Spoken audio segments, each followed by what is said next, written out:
Հիմնական ասում են վերել են խաղաղություն։ Ժորժ ջան, խաղաղությունը ո՞րն է։ Որ ասենք թե իրանք է Ալիևի հետ պայմանավորվածություն ունեն, ոչ մի ասենք թե ստորագրած, երաշխավորած թուղթ չկա։ Այսինքն Ալիևը պետք է պահանջի, էս պետք է տակ, քարքին պետք է տակ, ասենք 300,000 պետք է ադրբեջանցի, արդեն դրել է, երեք խոսել է, որ անպայման որ ընտրությունից հետո սահմանադրություն փոխվի եւ 300,000 ադրբեջանցի մեր Արցախի ժողովուրդ եկել են, ստե մնալու տեղ չկա։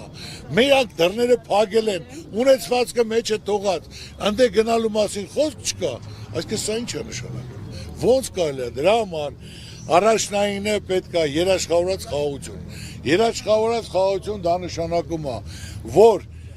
մենք Ալիևի հետ երաշխավորած հզոր պետությունների հետ դա կլինի Չինաստանը, Հնդկաստանը, կլինի Ռուսաստանը, որ լիարժեք այդ երաշխավորած թղթի տակ ստորագրում, որ երկու պետությունները իրար հետ ոչ մի կռիվ չունեն, այս սահմանները շեշտված է,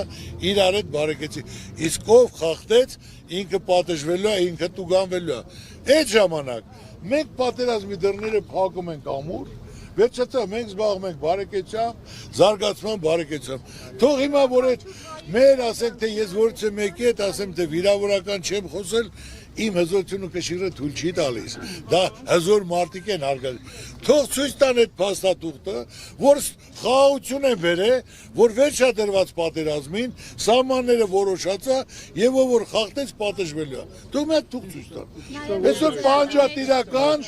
այսօր առավոտը հելնի։ Ես եմ ուզում ու ամեն անգամ Ալիևի խոսալուց, ես գիշերները չեմ կնում, որ նա իրան այդքան ոնց ասեմ։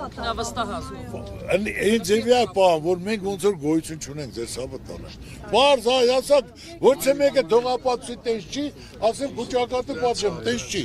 Գոնե նա մի անգամ թողացի ժողովուրդ, ինչ եղեղել է ձեզ թուրիմացությանը մենք հարևան պետություններ ենք, ավարտված ամեն, սրանց հետո պետք է նորմալ հանգիստ, թող մի բառ ասի, ասեմ խաղաղություն կա, խաղաղություն չկա, խաղաղությունը պետք է լինի երաշխավորած։